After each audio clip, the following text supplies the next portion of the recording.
গ্রামের দুই ভাই, রিফাত আর মুমিন।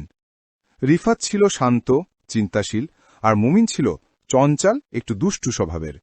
তারা সবসময় একসাথে খেলত, মাছ ধরত, আর নতুন নতুন জিনিস আবিষ্কার করতে চাইত। একদিন বর্ষার পর নদীর ধারে খেলতে গিয়ে তারা মাটির নিচে অদ্ভুত এক কাঠের বাক্স পেল। বাক্সটা পুরনো, জীর্ণ আর তালা দেওয়া। মুমিন উত্তেজনায় লাফিয়ে উঠল, ভাই, এটা তো ধন সম্পদের বাক্স হতে পারে। রিফাত হাসল, কিন্তু মনে মনে কৌতূহলী হল।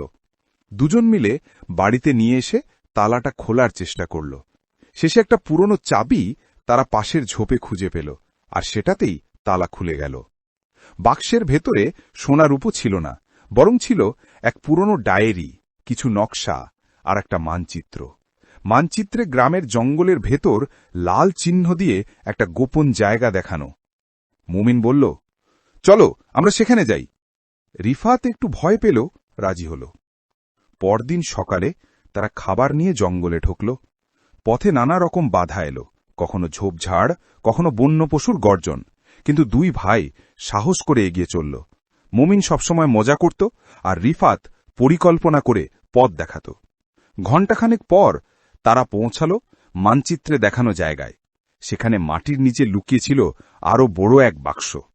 এবার ভেতরে তারা পেল অনেক পুরনো মুদ্রা, কিছু প্রাচীন অলংকার, আর গ্রামের ইতিহাস লেখা এক স্ক্রোল।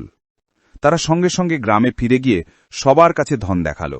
গ্রামের প্রবীণরা বলল, এগুলো বহু পুরনো রাজ্যের ধন, তোমরা না পেলে হয়তো হারিয়েই যেত। গ্রামবাসী খুশি হল।